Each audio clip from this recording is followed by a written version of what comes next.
You're listening to a Roddenberry podcast. Oh, it's that time of the week, Norman. It's the I middle love of the midweek. week. I love midweek. Yeah, it's Hump Day on Mission Log Engage, the show where we get to engage with your comments. And this has become a little bit of a mini tradition. And look, we're not just saying that because we are popular among the Paul demographic, that only Pauls can send in this type of email. But so far, Paul is the one who has sent us these emails. Mhm. And Paul is the one who we have landed on Lightning Round Wednesday. Although I'm going to give this a little bit of a caveat here at the top. I'm going to say that maybe these are not so much lightning because honestly, they require a bit of thought. Mhm. You know, it's not Right. just the this or that, the and or. These are actually a little deeper, wouldn't you say? I would Yeah. say. Also, we have to keep a close eye on the Paul cloning facility. Just, Yes. Yeah. we do love our Pauls, but just like we also do love our Wayuns up to a point, Up to right? yeah, Up to only a so point. many. Like you can only Right. take 7 or 8 Wayuns, and it's just like, all right, come on, Yeah. guys. Yeah. What's the magic number? All right. Oh, man. So, what has Paul dropped on us this week? All right. So the not so lightning round, because these are really, really good questions, Paul. Thank Yeah. you so much. Question number 1, John. Character you most identify with because A, it's the most like you, and B, it's the most like you'd like to be. God, these are tough. Mhm. These are really tough. Um, it might sound like a little bit of a cop out just because I do have a little bit of a history with the character, but I think Wesley is somebody who I did identify with, Mhm. and maybe I still do because when I look at the Star Trek world, the Star Trek universe, and I look at a character like that, he's the entry point to be like us, experiencing all of these things new and fresh, and there to learn. Mhm. And that's how I look at Star Trek now. It's like, and it might just be partly because of Mission Log as well. Like I'm there to learn and take in all of this information and see what to do with it. So maybe there is a bit of Wesley that is like me. There's a bit of me that is still like Wesley. Now, who do you want to be like? Because okay, you look at the major characters and you think, well, some of them certainly have a lot of flaws, Mhm. and maybe it's too obvious to go with a guy like Kirk because let's face it, he's brash, he's a quick thinker, he's got the knowledge to back up his decisions. He seems to be somebody capable of making good moral decisions. Um, but I kind of want to go for a dark horse candidate and say a guy like I'm going to go back to Enterprise and say, maybe Archer, because Archer, I feel like, had a good combination of that wide eyed Mhm. explorer heart, but also was willing to make a mistake and willing to fix it, Mhm. just willing to take the hits as they come and try to do better next time. There's Right. something really admirable about that. I would also say that there's a bit of Trip in me as well, where both that I am like and that I would like to be like. I think he's a guy who we discover later on can definitely wear his emotions on his sleeve, Mhm. but he's got those southern roots and he loves pecan pie. So How do you it's like cat? You like catfish? I love catfish. We had There a, you go. a catfish farm back in Georgia. You're So trending way more closer to Trip than Archer. I know, right, right.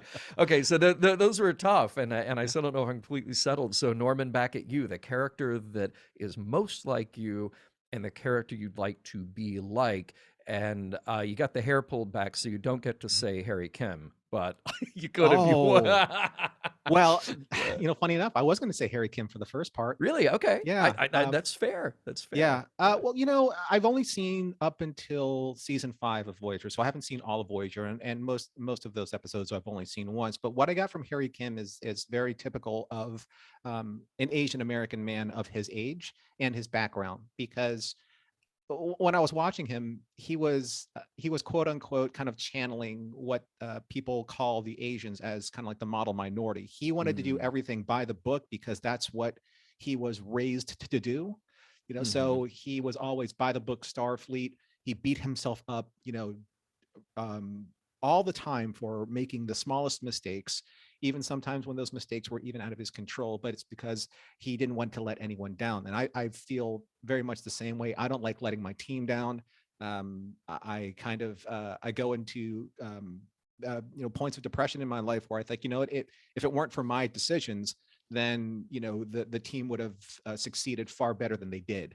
Mm. So he Garrett, he did just an amazing job of channeling that, and maybe because that's of his personal experience too. So I think that they were really accurate when it came to portraying Harry Kim, especially when it came to almost kind of like his definitely his on-screen discomfort with socializing with the opposite sex. Mm-hmm.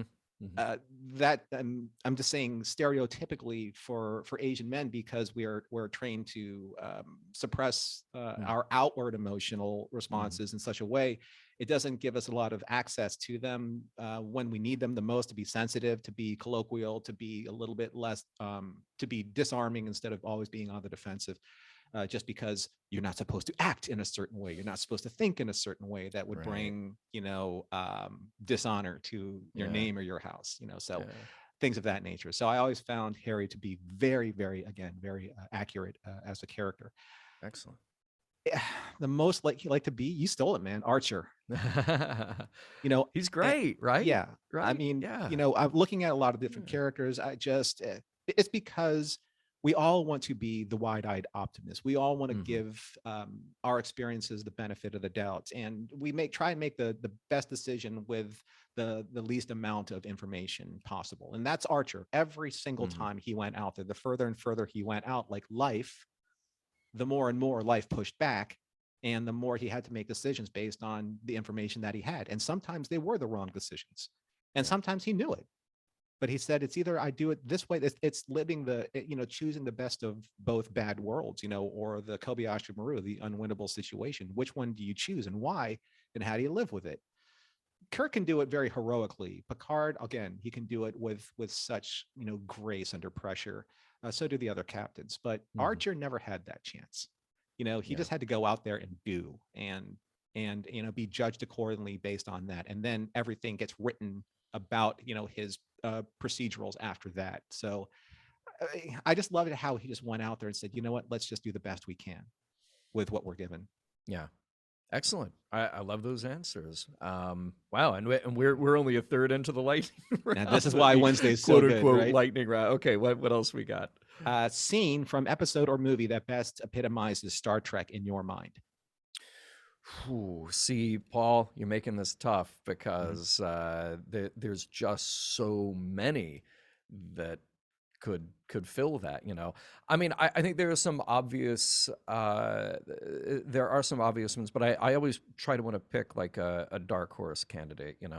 And there's a scene in Star Trek 6 when the assembled Starfleet brass have left the room after discussing the explosion at Praxis, and it's just Kirk and Spock at opposite ends of the table, and there's Kirk saying, "Let them die," but it's Spock, the trusted advisor, the trusted friend, who essentially says, no, you can't do that. You actually have to live your values and live the values of this organization that you've dedicated your life to. Believe And them. Don't yeah, trust them. right. Yeah. And because that is such an easy reaction to understand. We would look, Klingons killed his son. We would feel that way, and they were his sworn enemy forever and ever.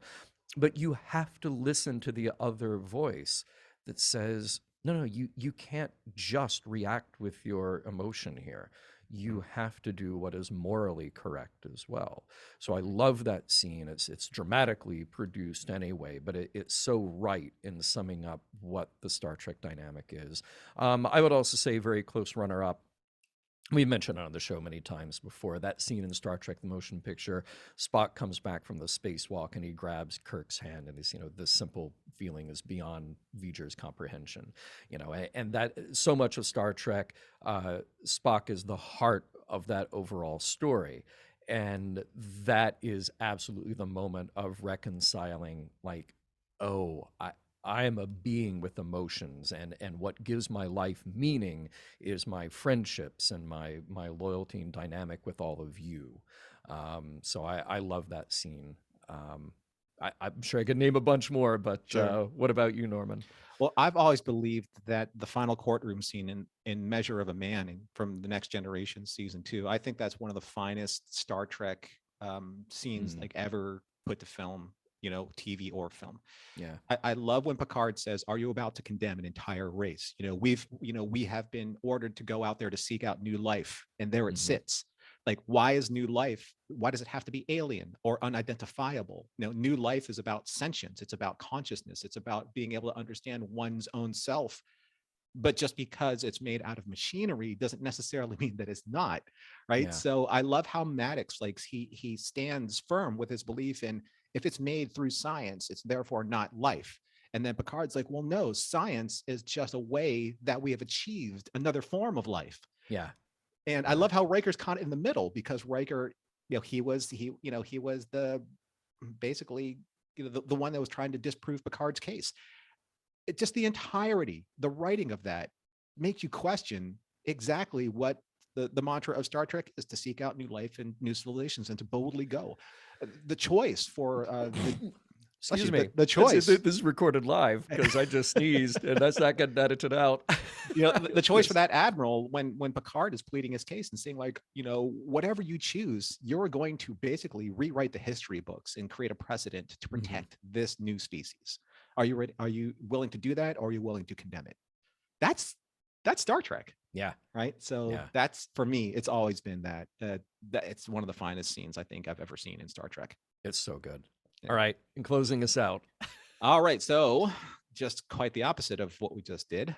Star Trek scene that most misses the mark on the typical Star Trek message. I feel, Paul, that this is a leading question if you know who we are as podcasters for Mission Log. Okay, well, here's the thing. I'll go with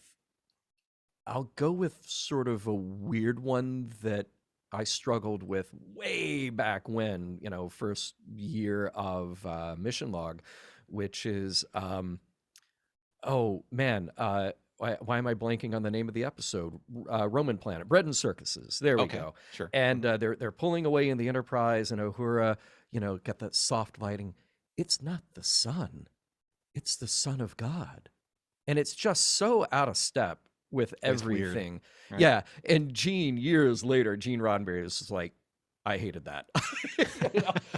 But dude, it's your words, and and you can tell like it's just a writer trying to figure out like, ooh, how do we put an even weirder, mystical, just some interesting tidbit at the end of the episode? How would he put a button on the episode? And they botched it. It just didn't make any sense Mhm. in any of that. I will also then follow up by saying anything with Sloane. But okay, but the good thing to come out of Sloane, Mhm. of course, our Section 31 representative on DS9 is Bashir pushing back. Mhm. That's great. Yeah. I want Bashir to represent all of us and all of Star Trek to push back. So yeah, there's mine. What about you, my friend? Well, at least for right now, I think most misses the mark. I think Mhm. and let me caveat this by saying that I think it's one of the most powerful, most like obviously indelible scenes in Star Trek. I think it's beautifully acted, beautifully written. Everything is perfect about Mhm. this scene, but it's not Star Trek to me. To I know, me, I know the one. it's it's Cisco's speech at Yeah, the end of In the Pale Moonlight. yeah. It's so good for where his character is going, but betrays everything, in my opinion, about what Star Trek represents. Yeah. He essentially, And Starfleet for that and matter. Starfleet, yes. Yeah. So he Yeah. looks directly at his computer and confesses everything he needs to. And if he were responsible about his actions, he would have sent that, or at least saved it, Hmm. and answered for his actions and decisions after the war. Yeah. And maybe he would have been looked at by a judge and jury and may have been exonerated or demoted, but they would have at least understood what he had to do. He Hmm. destroyed critical evidence of a Starfleet officer confessing to a decision that he's responsible for making. Hmm. he decided to speak up for and oblige an entire government to join the war beyond their consent. He manipulated the Romulans and all of those lives into fighting a war that they may never have fought with in the first place or fought for. Yeah. He didn't have that right. Yeah.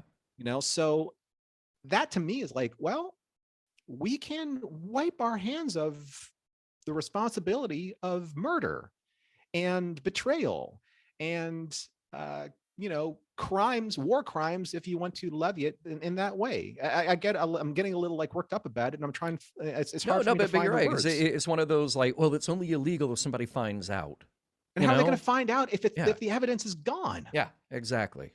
Right. Exactly. So that's criminal behavior, in my opinion, justified or not.